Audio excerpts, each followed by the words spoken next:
pagi. I bring you greetings from Singapore Bible College. Saya membawa salam dari Singapore Bible College. In Singapore Bible College, I teach worship and church music. Di Singapore Bible College saya mengajarkan ibadah dan musik gereja. So my job is, so oftentimes I have to study the Bible about worship. Jadi seringkali saya harus belajar ayat Alkitab mengenai ibadah. And I come across one verse that does not make sense to me. Dan akhirnya saya menemukan satu ayat Alkitab yang sepertinya tidak masuk akal. In this verse, God was telling Moses what to tell Pharaoh.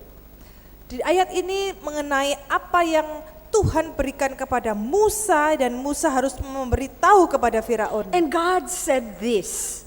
Dan Tuhan berkata seperti ini. The Lord, the God of the Hebrews, sent me to say to you, let my people go so that they may worship me in the wilderness. Katakanlah kepadanya, Tuhan Allah orang Ibrani telah mengutus aku kepadamu untuk mengatakan, biarkanlah umatku pergi supaya mereka beribadah kepadaku di padang gurun. Now, I understand three things in this verse. I understand two things about this verse. Saya mempelajari dua hal dari ayat ini. First, I understand that God let Moses know about his plan of action. Pertama, yaitu Tuhan memberitahu kepada Musa tentang rencana perbuatan Tuhan. He said, let my people go. So his plan was to deliver his people from slavery and oppression. Jadi yang pertama itu Tuhan membiarkan umatnya pergi agar lepas dari perbudakan. Then the second thing I understand is the purpose for why God saved and delivered his people. Yang kedua yang saya pelajari adalah mengapa, yaitu tujuannya. God said, let my people go so that they may worship me. Biarkanlah umatku pergi supaya mereka beribadah kepadaku. So God saved his people not just so that they can enjoy being in heaven, but he saved people so that his people will worship him. Tuhan menyelamatkan manusia bukan hanya untuk nanti ke sorga, tetapi untuk datang menyembah kepada Tuhan. Now God said a third thing that did not make sense to me. Dan yang ketiga ini tidak masuk akal. God said, let my people go so that they may worship me where? In the wilderness. Biarkanlah umatku pergi supaya mereka beribadah kepadaku di mana? Di padang gurun. I don't understand that because why did God not say, let my people go so that they may worship me in the promised land? Saya tidak mengerti mengapa Tuhan menaruh mereka di padang gurun bukan di tanah perjanjian. In the promised land there is freedom from oppression. Di tanah perjanjian itu tidak ada perbudakan lagi. In the promised land there are abundant provisions. Di sana ada persediaan berkat Tuhan yang melimpah. In the promised land there's safety, there's blessings, there are a lot of good reasons why they will worship God. Di sana ada keamanan yang pasti, juga ada banyak alasan mereka menyembah Tuhan. But God did not say that. Tetapi Tuhan tidak berbicara demikian. Instead God said they will worship him where? In the wilderness. Mereka akan menyembah Tuhan, tetapi di mana? Di padang gurun. There is no reason to sing and worship in the wilderness. Tidak ada alasan untuk bernyanyi dan memuji Tuhan di padang gurun. The wilderness is a place of hunger and thirst. Di sana adalah tempat untuk kelaparan dan kehausan. The wilderness is a place of where there is weakness because of heat and traveling. Di sana juga adalah tempat yang penuh dengan panas karena traveling. In the wilderness you are afraid that there will be animals and enemies that will come and attack. Di padang gurun banyak sekali binatang buas dan penjahat yang akan menyerang kita. In the wilderness there is no place of security which you can call home. Di padang gurun itu tidak aman sekali sehingga kita tidak bisa menemukan rumah di sana. But you know this story. Tetapi Anda tahu ceritanya. God gave them a reason to sing and worship in the wilderness. Tuhan memberikan mereka alasan untuk bisa memuji Tuhan di padang gurun. When they were hungry and thirsty, God provided for them food and drink. Ketika mereka kelaparan dan kehausan, Tuhan menyediakan makanan dan minuman untuk mereka. When they were weak and tired, God provided them His strength. Ketika mereka dalam keadaan lemah, Tuhan menyediakan kekuatan bagi mereka. When they were attacked by other people, they experienced God as their fortress and deliverance. Ketika mereka diserang oleh musuh, Tuhan adalah benteng mereka. When they have no place to call home, they realized that God was their security and their home. Ketika mereka tidak mempunyai rumah selama di padang gurun, Tuhan adalah tempat perlindungan mereka. When they cried out to the Lord in fear, they experienced the Lord answering their prayers. Dan ketika mereka berteriak menangis kepada Tuhan, mereka mengalami jawaban tangisan mereka. So we begin to understand something. Maka kita belajar sesuatu. When God leads His people to the wilderness, Ketika Tuhan memimpin umatnya ke padang it is gurun, because He wants them to experience Him. itu karena supaya kita mengalami Tuhan di padang gurun. To know Him better. Untuk mengenal Tuhan lebih baik lagi. And once His people know Him and experience Him better, their suffering in the wilderness becomes songs of worship. Dan ketika kita mengalami Tuhan di padang gurun, maka penderitaan itu berubah menjadi lagu penyembahan. So this morning I would like to introduce to you songs written in the wilderness. Hari ini saya ingin menunjukkan kepada saudara lagu yang dikarang di dalam padang gurun penderitaan. The first song is a song by David. Lagu pertama adalah lagu dari Daud. Psalm 13 was written by David, a person who is familiar with the wilderness of suffering and pain. Mazmur 13 ini dikarang oleh Daud yang penuh dengan penderitaan dalam hidupnya. His pain and suffering began with his family. Dan dimulai oleh keluarganya. David was the youngest of 8 brothers. Dia adalah yang paling muda dari 8 bersaudara. During David's time, the parents loved the eldest, maybe the second one. Di zamannya Daud, orang tua itu sayang itu nomor 1, anak nomor 2. The younger you are, the more you will be ignored by people, by your parents. Kalau Anda anak yang paling kecil, biasanya itu anak yang tidak diabaikan oleh orang tua. That is why the first time we read of David in the Bible, Itulah kita belajar Daud pertama kali di dalam Alkitab. we saw that David's father held a party for the prophet Samuel. Kita melihat bahwa papanya Daud mengadakan pesta untuk menerima Nabi Samuel. The father made sure that all of his sons were in the party except David. Dan papanya memastikan semua anaknya itu semua ada di pesta kecuali Daud. Where was David? Di mana Daud? He was alone. He was Yeah. forgotten.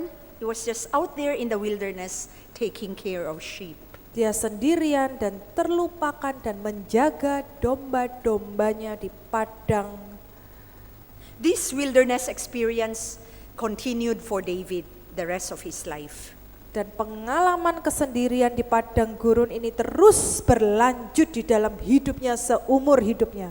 The Bible listed down 15 stories of David in the wilderness where he faced 2 other enemies. Dan Alkitab mencatat 15 pengalaman Daud di padang gurun plus 2 dengan 2 musuhnya. First was his countryman, King Saul and his soldiers. Yang pertama itu oleh Raja Saul dan tentaranya. A king is supposed to take care and protect his people. King Saul was also his father-in-law who should be protecting David. But in the end, it was King Saul who became the source of his suffering. Seharusnya seorang raja itu bisa memproteksi rakyatnya, bahkan Raja Saul juga papa mertua sendiri. Tetapi apa kenyataannya? Dia mengejar untuk membunuh mantunya sendiri. David also faced, can I have the PowerPoint please? Did I press something? TV-nya tidak nyala. David also faced another enemy in the wilderness. Daud juga mengalami pengalaman yang kedua ketika ada di padang gurun. PowerPoint? This one. They have it, yeah. Okay, he faced his enemies, the Philistines, Goliath. Dan yang ketiga adalah musuhnya, yaitu Filistin dan Goliat. And so when David wrote Psalm 13, he wrote it when he was facing his enemies. Mazmur 13 ini ditulis ketika Daud ini bertemu dengan musuhnya. Let's look at the first 4 verses to see how David reacted to pain and suffering. Mari kita membaca 4 ayat pertamanya dari Mazmur pasal 13.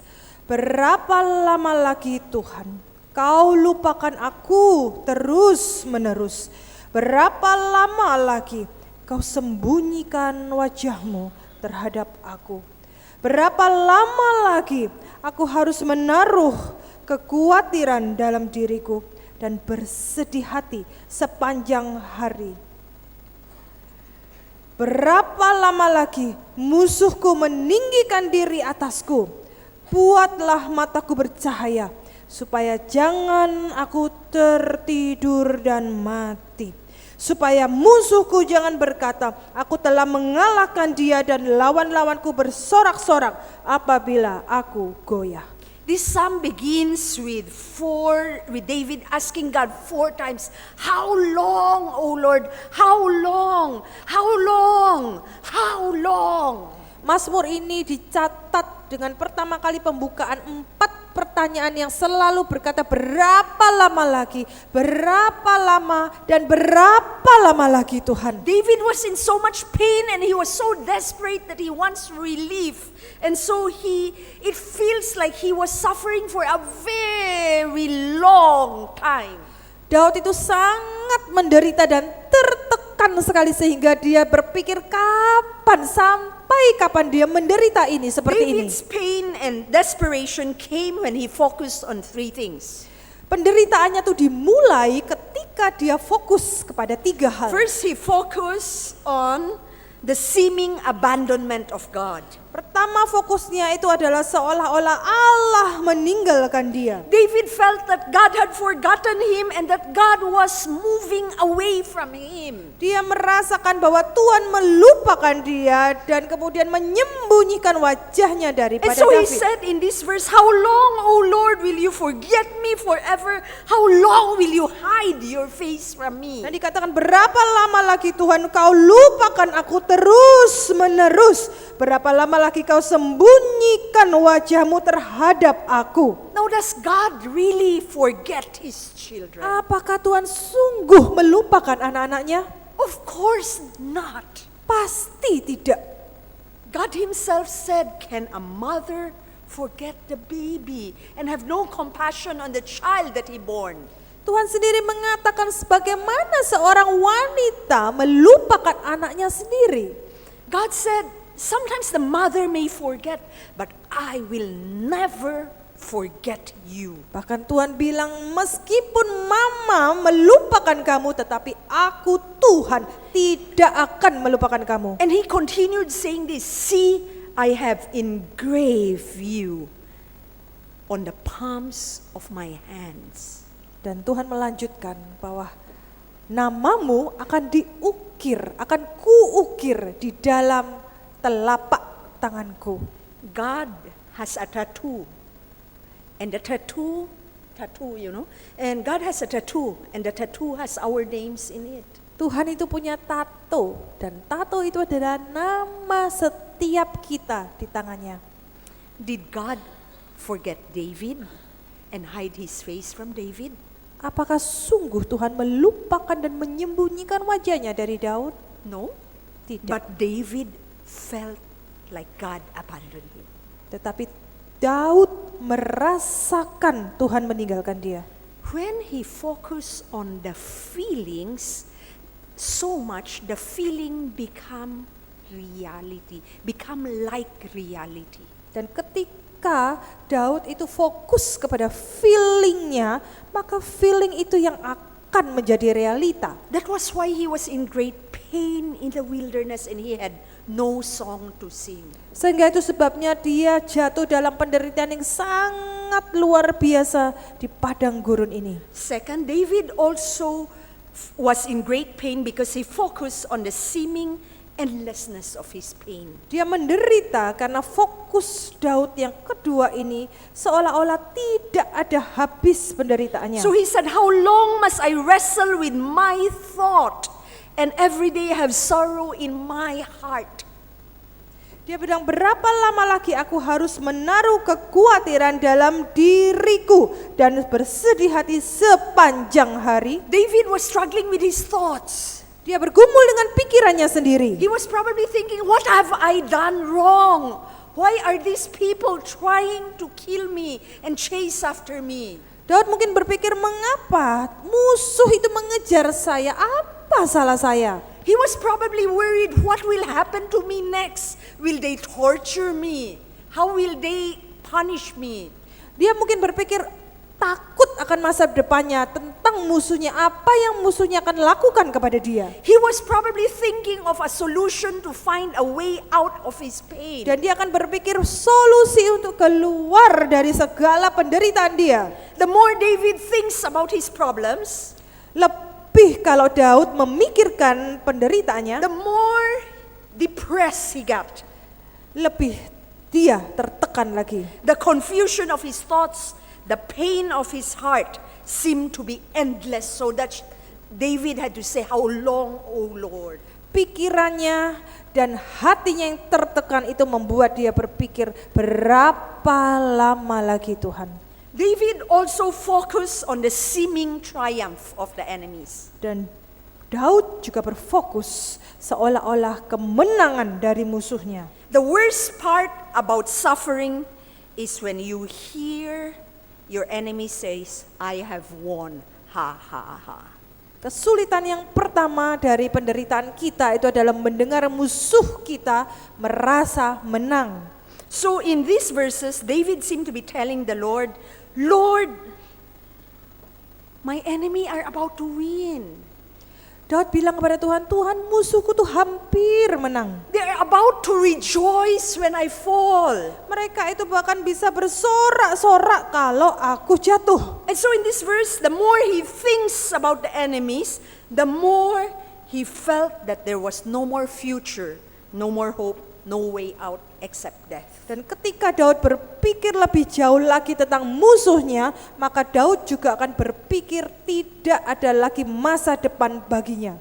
So when David focused on all these three, he became depressed. Dan ketika Daud fokus kepada tiga hal ini, Daud lebih merasa tertekan lagi. Many Christians who read these verses say, David is wrong. Banyak orang Kristen membaca Mazmur 13 ini berpikir Daud itu salah. David should not blame God. Seharusnya dia tidak menyalahkan Tuhan. David should not ask God why. Seharusnya tidak perlu bertanya kepada Tuhan mengapa. David should not complain to God. Seharusnya tidak perlu komplain kepada Tuhan. David has no faith and he does not trust God. Dia tidak punya iman dan tidak percaya kepada Tuhan. But did God condemn David? Tetapi apakah Tuhan menghukum Daud? No. Tidak. He allowed David to voice out his complaint to him. Bahkan Tuhan membiarkan Daud menyuarakan komplainnya kepada Tuhan. How do I know? Bagaimana saya tahu? Because God included this psalm in his word. Karena Tuhan mengizinkan bagian itu ada di dalam Alkitab yang kita baca. In fact, around half of the book of Psalms contains song written in the wilderness of suffering, where God allows His people to complain to Him. Bahkan setengah dari kitab Mazmur itu ditulis dengan pengalaman pribadi mereka berada di dalam padang gurun. David began Psalm 13 with cries about his suffering. Daud memulai penderitaannya di pasal 13 ini dengan kata-kata saya. But look at the ending. Tetapi mari kita lihat di belakang. He said in the last two verses, Di dalam 2 ayat terakhir, tetapi aku kepada kasih setiamu aku percaya.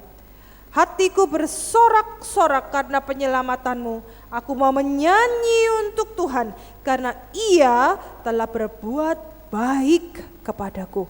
the difference seemed to happen in the word but. Perbedaannya itu ada di kata-kata tetapi. The word but shows us that there was something that happened in the beginning and something that happened at the last part.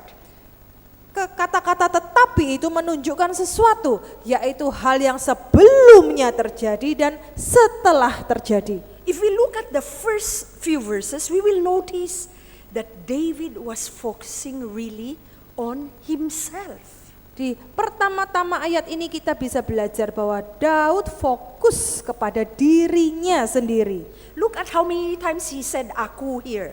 Berapa kali ditulis Let's count ya. aku? Mari kita hitung sama-sama. 1, 1, 2, 3, 4, 5, 6, 7, 8, 9, 10, 11. There's an 11 there. Yeah. 11 kali ya, ada aku yang baris 3 baris pertama tidak warna oranye.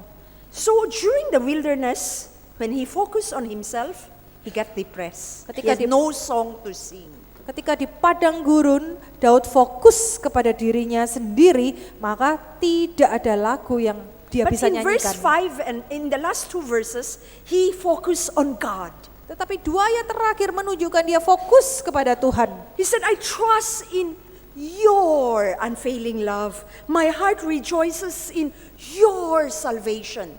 Tetapi aku kepada kasih setiamu, aku percaya. Hatiku bersorak-sorak karena penyelamatan daripadamu. And so when he focused on the love of God, Dan dia fokus kepada kasih setia Tuhan. he remembered that in the past, God loved him and saved him. So now he can face the future knowing that God's love will continue. Dia ingat di masa lalunya bagaimana kasih Tuhan yang begitu besar, sehingga dia yakin di masa depan kasih setia Tuhan tetap ada. When he keep focusing on God, Ketika dia terus fokus kepada he Tuhan, suddenly have a song to sing. tiba-tiba dia mempunyai sebuah lagu untuk dinyanyikan. And so he said, I will sing to the Lord, for he has been good to me. Sebab itu dia bisa berkata, aku mau menyanyi untuk Tuhan karena Ia berbuat baik kepadaku. Is the enemy still there? Apakah musuh tetap di sana? Is the enemy still there? Yes or no? Yes. Iya. But he said, I will sing in the wilderness. Meskipun musuh tetap ada, tetapi Daud mengatakan, aku mau menyanyi untuk Tuhan ketika dia di padang gurun itu. What is the key principle for us here in this story? Jadi apa prinsip yang penting dari cerita yang kita pelajari? When David moved his focus on himself and focus on God, his suffering in the wilderness becomes songs of worship.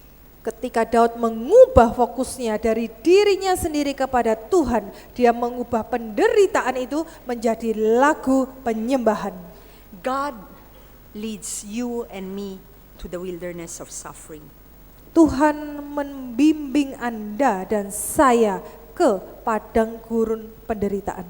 He wants us to know Him better. He wants us to experience Him in our life. Tuhan mau kita mengenalnya dan mengalami Tuhan setiap hari. Once we stop looking at ourselves, our pain, our worry, our fear, our enemies, Ketika kita tidak melihat lagi segala ketakutan dan musuh-musuh kita, once we start seeing God, ketika kita memulai melihat kepada Tuhan, then we will move from the wilderness of suffering to songs of worship. maka kita akan mengubah tempat kita dari penderitaan menjadi penyembahan kepada Tuhan. Song number 1, Psalm 13. Lagu pertama adalah Mazmur 13. Song number 2, Lagu kedua I'm going to ask Johanna to sing Psalm 116 to us. adalah diambil dari Mazmur 116 dan akan dilakukan oleh saudari kita Yohana. This psalm is almost like Psalm 13. Dua Mazmur ini sangat mirip sekali. She will sing the chorus one time for us, Dia akan nyanyi refrennya untuk kita. and then after that we will sing together with her the chorus. Kemudian mari kita nyanyikan bersama-sama. Okay.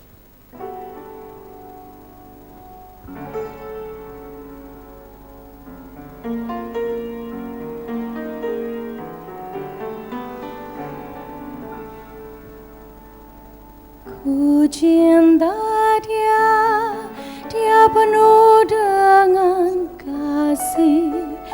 Dia mendengar waktu ku berseru dari jerat maut. Tuhan tolonglah, kuatkanku. Let's all sing this together with Mari her. bernyanyi. Ku cinta dia, dia penuh dengan kasih. Dia mendengar waktu ku berseru dari jerat maut. Tuhan tolonglah, kuatkanku. One more time. Sekali lagi. Ku cinta dia, dia penuh dengan kasih.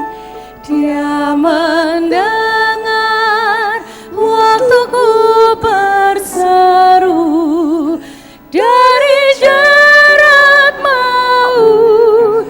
Tuhan tolonglah, kuatkanku. Gracious is the Lord and just, our God is mercy, stress to the weary. Return my soul to the Lord our God, who beats tears away. I love the Lord. Bersama-sama kita pujikan.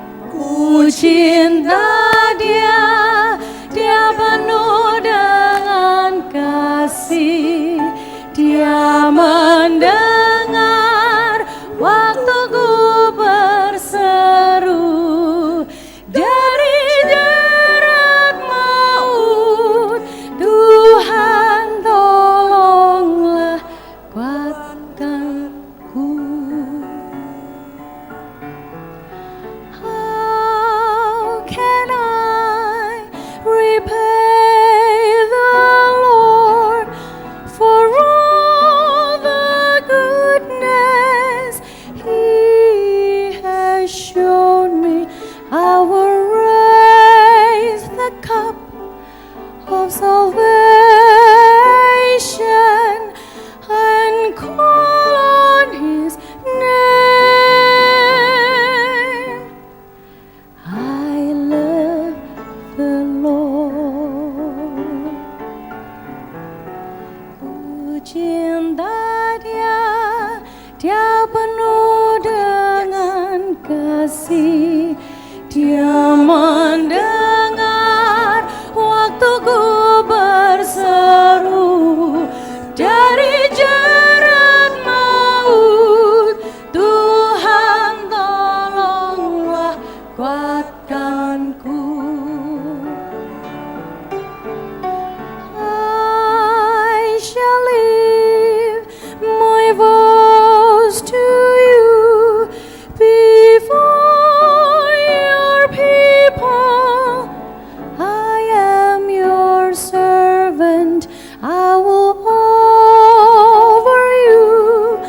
bersama-sama.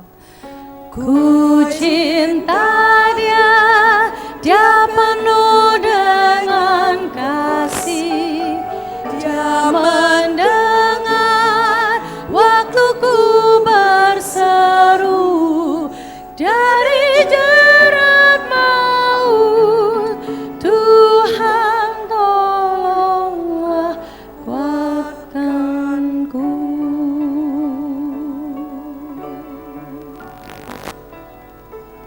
Thank you, Johan. Terima kasih Yohana. Song number 3. Lagu ketiga adalah One of the people in the Bible who experienced a lot of wilderness was Jeremiah the prophet. salah satu orang yang mengalami secara luar biasa penderitaan di padang gurun adalah Yeremia. Jeremiah was young when God said, I call you to be my prophet. Yeremia waktu itu adalah orang masih usia muda sekali ketika Tuhan memanggil dia menjadi nabi. At that time, the nation of Israel was so sinful that God called Jeremiah to be his voice to convict them of their sins. Waktu itu bangsa Israel itu penuh sekali dengan dosa, sehingga Tuhan memanggil Yeremia untuk menyuarakan suara pertobatan. He faithfully served the Lord, delivered the word of the Lord, but the people that he was serving were hard in their hearts. Yeremia itu setia selalu melayani itu Tuhan, tetapi hasilnya orang-orang yang dia layani itu justru tidak baik kepadanya. He continued serving the Lord faithfully, but the people were not changing. Dia terus-menerus melayani Tuhan dengan setia, tetapi mereka tidak berubah. And so God sent his punishment on his people. Sehingga Tuhan memberikan hukumannya kepada umatnya. And even Jeremiah faced the suffering. Bahkan Yeremia itu mengalami penderitaan. It was so painful that this is what Jeremiah said. Sangat menyakitkan sekali sehingga Yeremia berkata, akulah orang yang melihat sengsara disebabkan cambuk murkanya. Ia menghalau dan membawa aku ke dalam kegelapan yang tidak ada terangnya. Dan sesungguhnya aku dipukulnya berulang-ulang dengan tangannya sepanjang hari. Ingatlah akan kesengsaraanku dan pengembaraanku, akan ibuh dan racun itu. Jiwaku selalu teringat akan hal itu dan tertekan dalam diriku. When Jeremiah focused on his circumstances and his pain, he was depressed. Ketika Yeremia itu fokus kepada penderitaannya dan tekanan, dia lebih tertekan lagi. He had no song of worship to sing. Dia tidak ada lagu yang dia bisa berikan kepada Tuhan. But when he started focusing on God, when he intentionally focused on God, something happened. Tetapi ketika dia dengan sengaja dia fokus kepada Tuhan, maka sesuatu terjadi. He suddenly had a song to sing. Tiba-tiba dia mempunyai sebuah lagu untuk dinyanyikan. Okay, can you read it? Tetapi hal-hal inilah yang ku perhatikan. Oleh sebab itu aku berharap tak berkesudahan kasih setia Tuhan, tak habis-habisnya rahmatnya, selalu baru setiap pagi, besar kesetiaannya. Karena tidak untuk selama-lamanya Tuhan mengucilkan, karena walau ia mendatangkan susah, ia juga menyayangi menurut kebesaran kasih setianya. Karena tidak dengan rela hati ia menindas dan merisaukan anak-anak manusia. This became the basis of a song entitled Great is Thy Faithfulness. Dan ini adalah arti dan dasar dari lagu besar Stanza setiamu. 1 tells us that God does not change and move like shadows. His faithfulness is always constant. Ayat pertama mengatakan kesetiaan Tuhan itu terus-menerus, tidak berubah seperti bayangan. Verse 2 tells us that God's faithfulness is like the seasons. After the dark of winter, there is spring. After night comes the morning. Kesetiaan Tuhan itu seperti musim. Setelah musim ini menjadi musim itu. Setelah hari malam menjadi hari baru. Stanza 3 reminds us of what God gives us in the difficult seasons of our life. Dan ayat ketiga memberitahukan apa yang Tuhan berikan kepada kita ketika kita mengalami kesulitan kehidupan. When our wilderness experience causes us to sin, God gives us pardon. Dan ketika padang gurun kita penuh dengan dosa, Tuhan memberikan pengampunan. When we are confused, God gives us His peace. Ketika kita bingung, Tuhan memberikan damai-Nya. When we feel alone, He gives us His presence. Dan ketika kita sendirian, Tuhan memberikan kehadirannya. When we feel weak, God gives us His strength. Dan ketika kita lemah, Tuhan memberikan kekuatannya kepada kita. When we feel that there is no more hope for tomorrow, God gives us the hope. Dan ketika kita merasakan tidak ada harapan di masa depan kita, Tuhan memberikan kita pengharapan. And so He gives us even more than that. Bahkan Tuhan memberikan lebih dari semuanya ini. So let us thank God by singing this song, Great is Thy Faithfulness. Dan mari kita bersyukur untuk pemberian ini dari Tuhan. Dan kita responi dengan memuji lagu ini bersama-sama.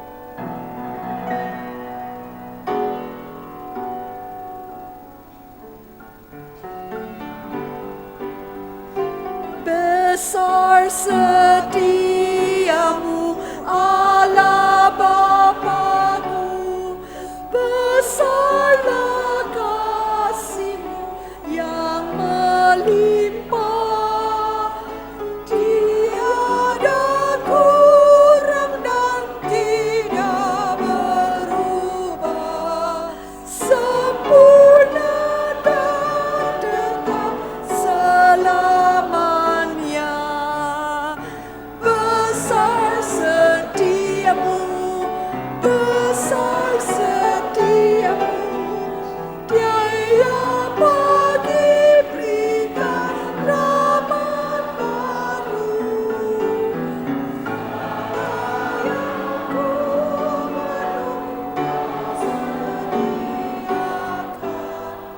Besar setiamu kepadaku.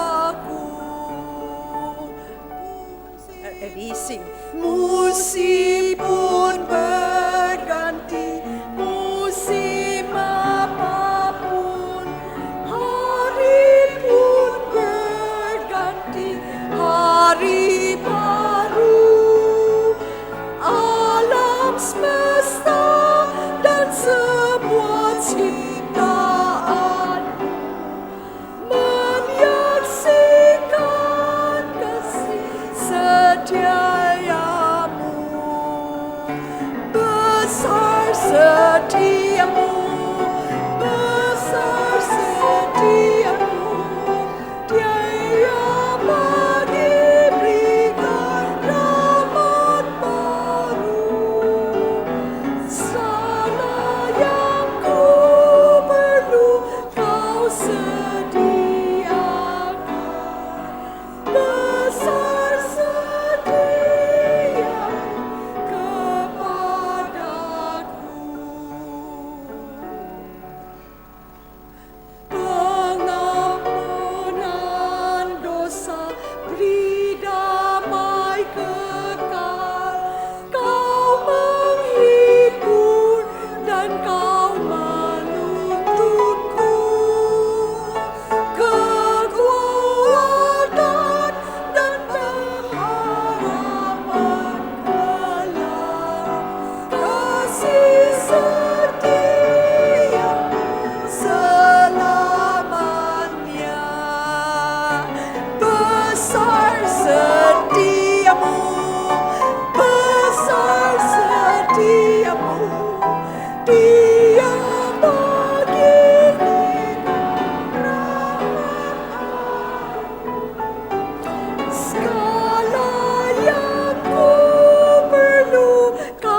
Song number 4. Lagu keempat adalah George Matheson was a pastor of a 2,000 member church in Scotland. George Matheson itu adalah seorang pendeta dari sebuah gereja yang punya 2.000 jemaat di Skotlandia. God led him to his wilderness of suffering when he heard that he was slowly going to lose his sight. Tuhan membawa dia ke padang gurunnya ketika dia mempunyai sakit, matanya akan buta perlahan-lahan. There will be no healing for him. Tidak akan ada penyembuhan untuk dia. In pain, he went home, talked to his fiancée about it. Dalam penderitaan itu dia pulang ke rumah dan dia bertemu dengan tunangannya. And the fiancée said this, Dan tunangannya bilang seperti ini. I do not wish to be the wife of a blind preacher. Saya tidak sudi menjadi istri dari pendeta yang buta. She immediately broke off the engagement. Dan dia memutuskan tunangannya itu dengan Bapak George. Out of this wilderness experience came God's song. Dan bagaimana padang belantara, padang gurun ini menjadi lagu pujian. God reminded him that even though his earthly loved ones will leave him, God will never abandon him. Tuhan menghibur dia mengatakan meskipun orang yang kamu kasihi ini meninggalkan kamu, tetapi aku Allah tidak akan meninggalkan kamu. So in his wilderness, George Matheson was able to write a song called O Love That Will Not Let Me Go. Dan di dalam padang gurun inilah George Matheson mengarang sebuah lagu yang berjudul Kasih yang Tidak Pernah Meninggalkan Aku. I like to ask Johanna to come and sing it. Dan ini akan dinyanyikan oleh Yohana dan mari kita simak kata per katanya.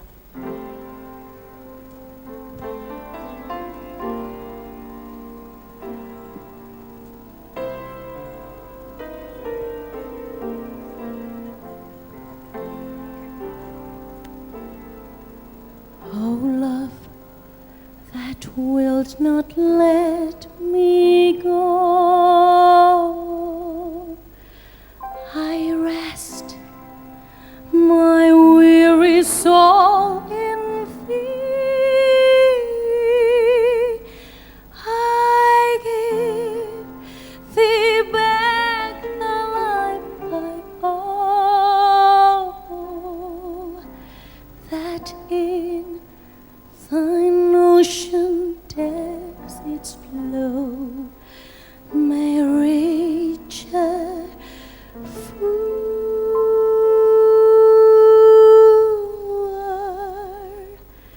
peace.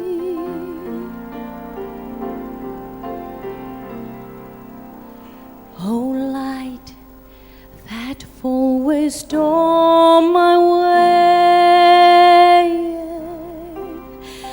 I yield my flickering torch to thee. My heart restores its borrowed ray,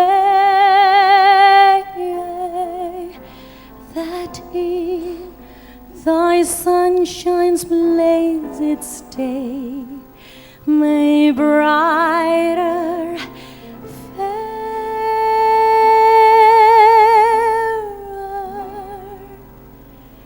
be.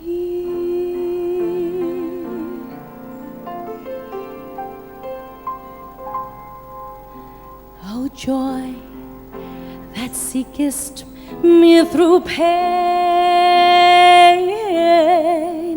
I cannot close my heart to thee. I trace the rainbow through the rain and feel the promise is not vain, that morn shall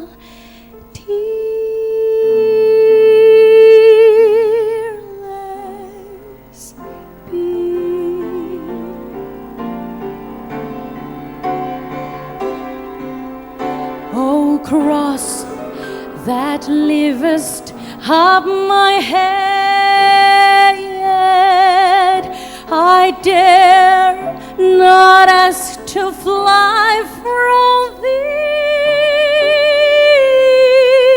I lay in dust life's glory dead, and from the ground their blossoms red, life that shall endless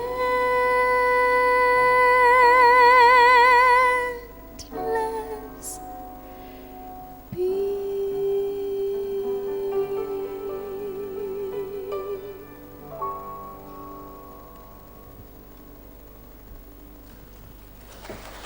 Thank you. Song number 5. Lagu kelima. Oops. Okay. Pastor David Wong from Singapore was in the US as a pastor. Pendeta David Wong adalah dari Singapura dan sedang pelayanan di Amerika. And so when September 11, 2000 happened in the US, where the terrorists hijacked several planes and attacked the Twin Towers, Pastor David Wong was there. Dan ketika para teroris itu menyerang Twin Tower di Amerika, pendeta David Wong berada di sana.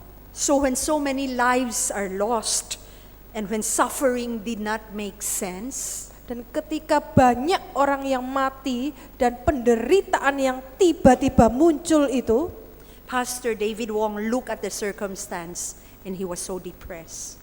dia melihat sekelilingnya dengan mata kepala sendiri dan dia juga tertekan. In the midst of it, the Lord reminded him, David, I am above all. Di tengah-tengah keadaan seperti itu, Tuhan mengingatkan pendeta David Wong bahwa Tuhan adalah di atas segalanya. I am still the God on the throne. Aku adalah Allah yang bertahta di kerajaanku. I am in full control even though things look out of control. Aku tetap mengontrol semuanya meskipun kelihatannya keadaan tidak terkontrol. So when Pastor David Wong started focusing on God, God gave him a song. Dan ketika pendeta David Wong fokus kepada Tuhan, Tuhan memberikan kepada dia sebuah lagu. He wrote a second stanza to Above All. Dia menuliskan ayat kedua dari lagu Above All. 2 weeks ago, my faculty was in Bandung for a symposium. 2 minggu yang lalu, saya dan rekan-rekan dosen ada di Bandung. I was there when the news of Ahok's imprisonment came out. Saya sedang berada di Bandung ketika berita tentang Ahok itu dipenjarakan.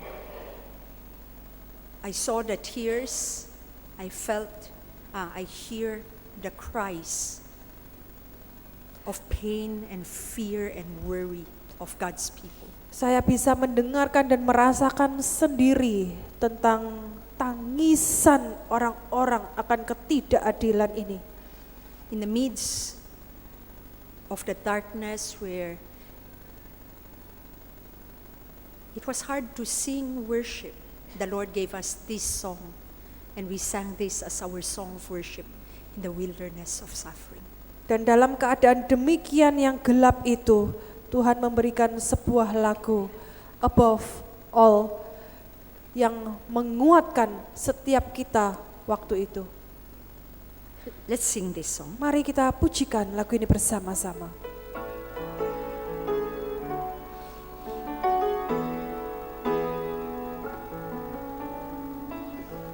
Atas semua kuasa, semua raja, atas semesta dan segala ciptaan, atas semua hikmat dan jalan manusia, ada sebelum dunia ada. Di atas kerajaan, atas tahta, atas semua kejayaan dunia, atas semua kegelapan dunia. Kau lebih mulia dari semua. Kau Tuhan memerintah selamanya, berdaulat, Raja yang berkuasa bertahta, Allah Maha Besar. Kami sembah Engkau Tuhan atas semua.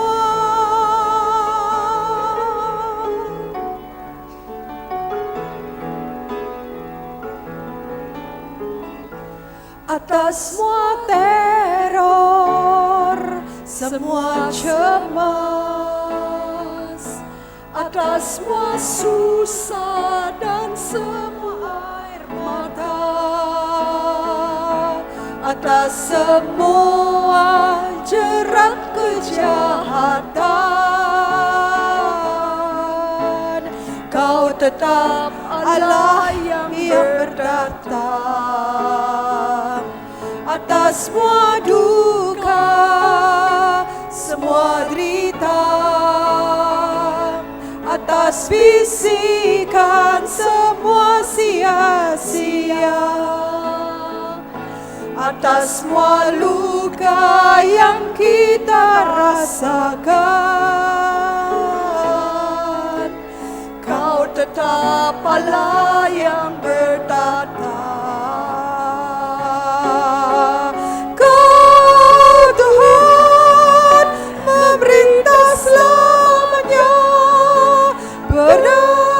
Berdaulat, Raja yang berkuasa bertahta, Allah Maha Besar. Kami sembah Engkau Tuhan atas semua. Chorus, one more time. Referen. Kau Tuhan memerintah selamanya, berdaulat, Raja yang berkuasa bertahta, Allah Maha Besar. Kami sembah Engkau Tuhan atas semua.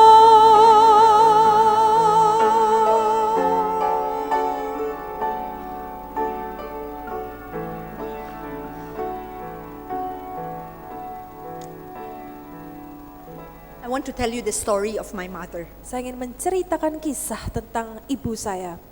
My mother was a very faithful Christian.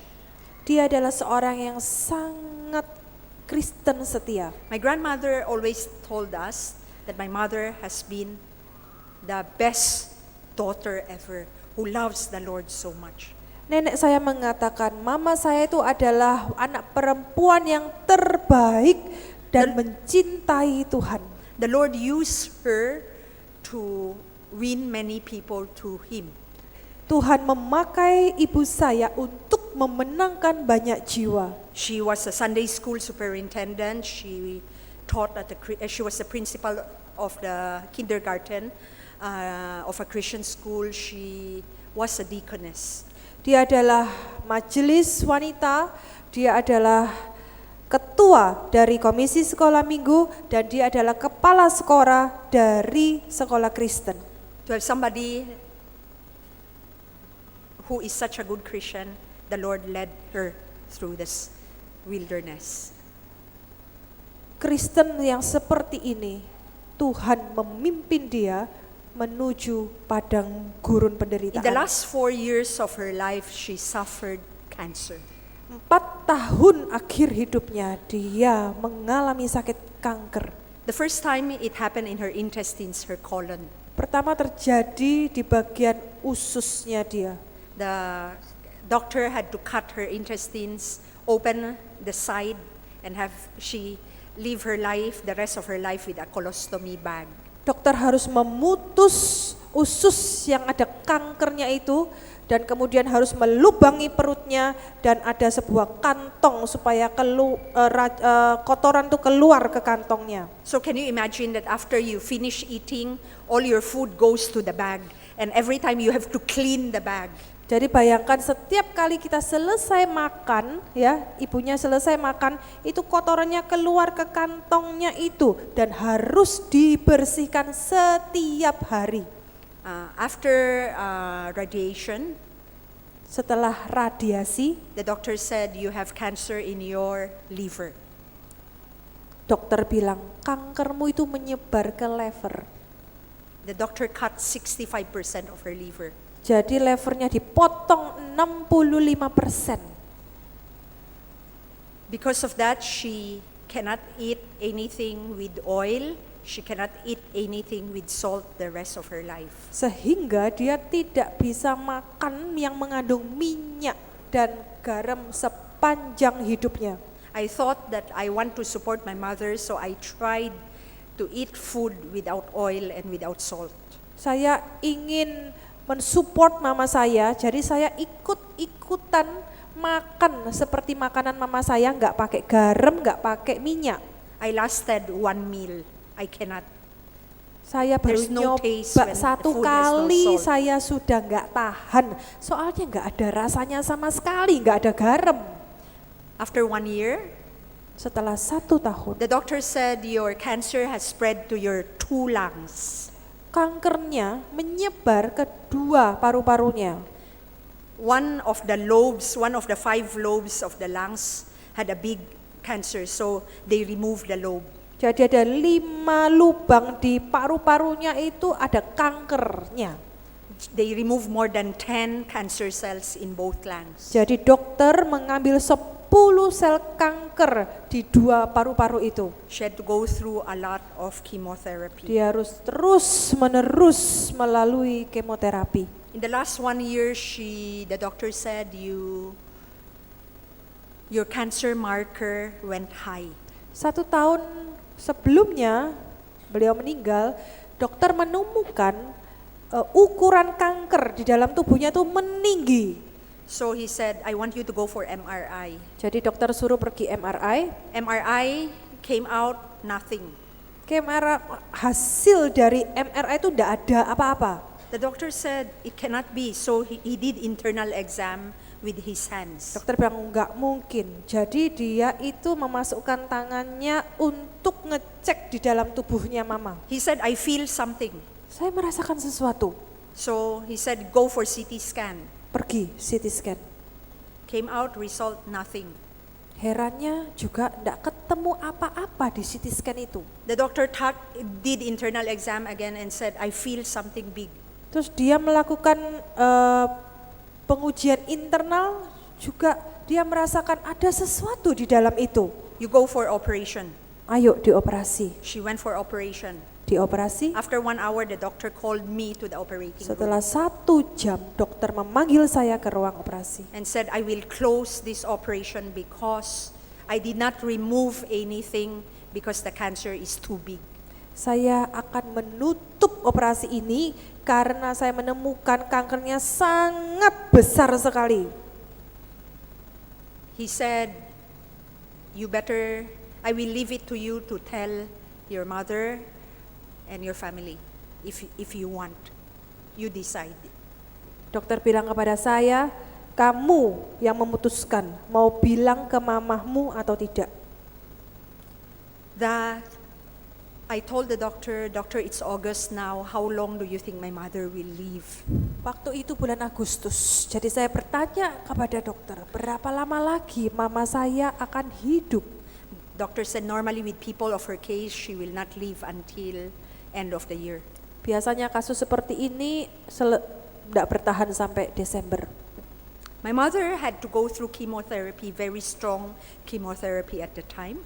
Mama saya harus melalui kemoterapi yang sangat kuat sekali waktu itu. It was not easy, so I did not tell her.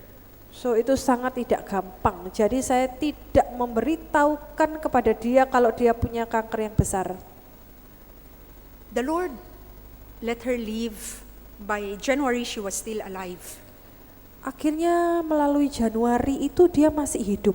The doctor told her one day and said, whenever you wake up, Mrs. Yap, you have to thank God that you are alive. Dia bilang, Ibu Yap, setiap kali Anda bangun setiap pagi, Anda harus mengucap syukur kepada Tuhan. And that was when I explained to my mother, Mom, you're not supposed to be alive right now. Dan waktu itulah saya memberitahu kepada mama saya, sebenarnya mama itu seharusnya tidak bisa hidup. Her cancer spread. Kankernya sudah menyebar It went to kemana-mana, her bones. malah pergi ke tulang-tulangnya. So the last 1 year of her life, she cannot lie down to sleep because if she lie down to sleep, it's very painful. 1 tahun terakhir sebelum dia meninggal, dia tidak bisa tidur di atas tempat tidur karena sakit tulang-tulangnya. So she would sleep for the last 1 year of her life on her rocking chair. Jadi 1 tahun itu dia tidur di kursi goyang. Wilderness of suffering. Itulah padang gurun penderitaan. Throughout the 4 years of her cancer before she died, Dalam 4 tahun kanker yang dia alami sebelum dia meninggal, she will share her testimony. dia memberikan kesaksian. And wherever she goes to share her testimony, she will sing this song. Dan setiap kali dia bersaksi, dia selalu menyanyikan lagu ini. She will say, it is so sweet to trust in Jesus, just to take him at his word, just to rest upon his promise, just to know, thus saith the Lord. Lagunya berkata, ku percaya kepada Yesus dan firman-Nya yang baka, dan ku bersandar janjinya dan taat kepada firman-Nya yang mulia.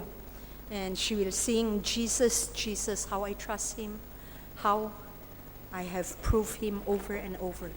Dan dia bernyanyi, Yesus, Yesus ku percaya selamanya setia dan tambahlah imanku. Jesus, Jesus, precious Jesus, oh, for grace to trust him more. Yesus, Yesus indah, mulia, tambahlah In the last imanku. 2 weeks of her life, Dan 2 minggu terakhir sebelum hidupnya, the pastor she was in coma. dia koma. And the pastor came, Pendeta datang, and the pastor said, you know, your mother, when she was healthy, the Lord used her a lot. pendeta bilang ketika mamamu tuh sehat, Tuhan memakai dia luar biasa. But in the 4 years of her cancer, the Lord was glorified in her sickness. Tetapi dalam 4 tahun belakangan ini Tuhan terlebih lagi ditinggikan melalui sakitnya. Even though she was sick, she would go visitation. And the people she would visit will be ashamed because they said, we are the ones who should visit you. You should not visit us because you're the one who is sick. Dalam ketika dia sakit itu, dia tetap melakukan pembesukan. Bahkan orang yang dibesuk itu sampai malu. Dia bilang, kami yang harus besuk, Anda yang sakit kok Anda yang besuk kami. So many of these Christians who have left the Lord came back to church and came back to God. Jadi akhirnya banyak orang yang meninggalkan Tuhan kembali ke gereja. Many go to the hospital to comfort her. They leave the hospital with joy because my mother gave them joy and peace from the Lord. Banyak orang yang sakit di rumah sakit ketika mami saya datang besuk, dan akhirnya mereka keluar dari rumah sakit itu tidak dengan kesedihan tetapi dengan sukacita dan pengharapan daripada Tuhan. 2 days before she died, 2 hari sebelum meninggal, my auntie went to visit her. tante saya besuk mama. She was in coma already. Mama sedang koma. My auntie sang Amazing Grace to her. Tante saya menyanyikan lagu Sangat Besar Anugerahmu. That was in the afternoon. Itu sore hari. At night, Malamnya, my cousin and my sister who were there when my auntie visited her were sleeping in the hospital to take care of my mom. Waktu itu sepupu saya dan tante saya tidur di rumah sakit untuk menjaga mama saya. My cousin was a non-Christian. Sepupu saya itu bukan orang Kristen. So while they were sleeping, Ketika mereka tidur, my sister suddenly heard, "Tan."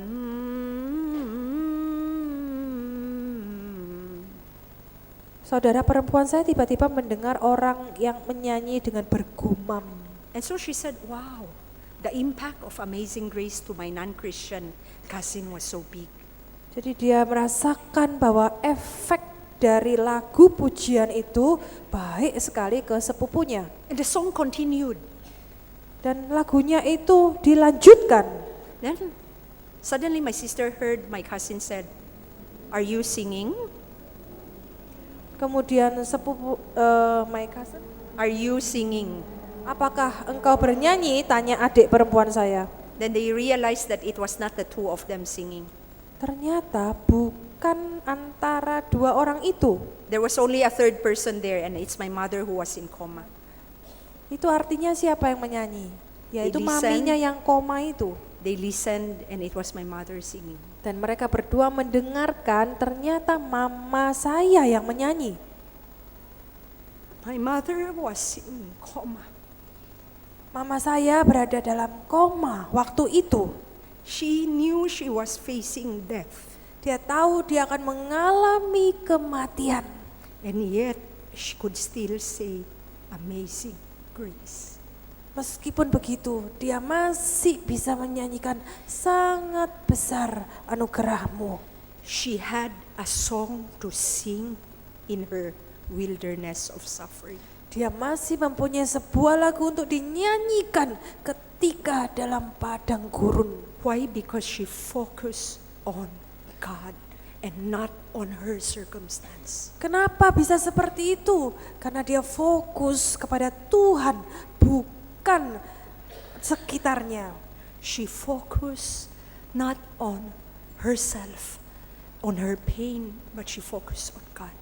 Dia tidak fokus kepada dirinya atau sakitnya, tetapi dia fokus kepada Tuhan. So she had songs of worship Sehingga in the wilderness of suffering. dia mempunyai lagu untuk dipujikan dalam padang gurun penderitaan dia.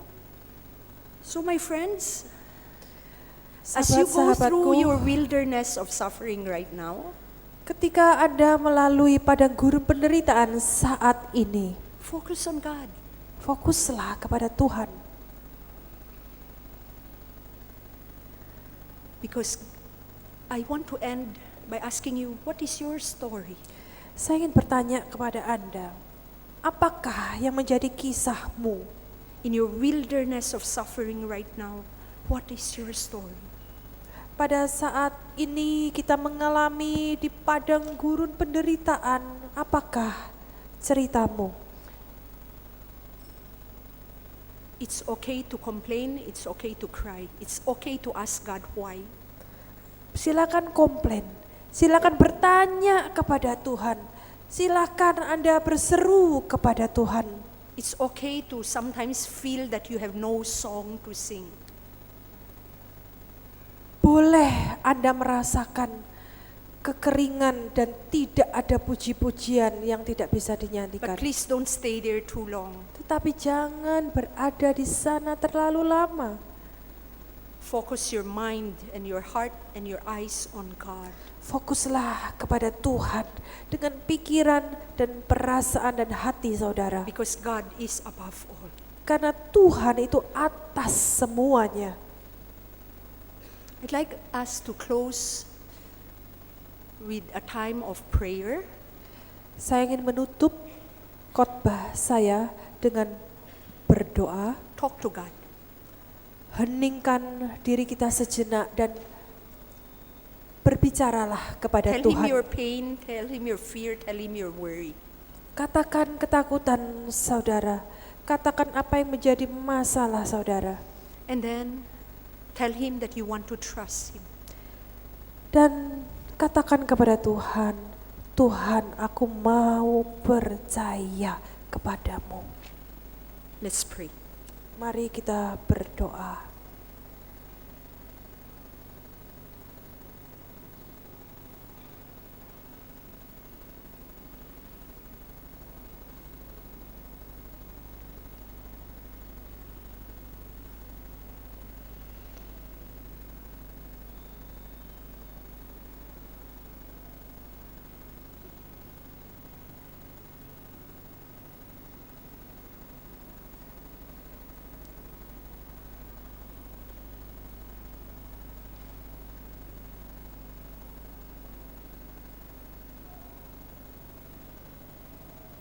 Let us stand to Mari sing. kita semua berdiri, kita memujikan sebuah lagu I Love the Lord.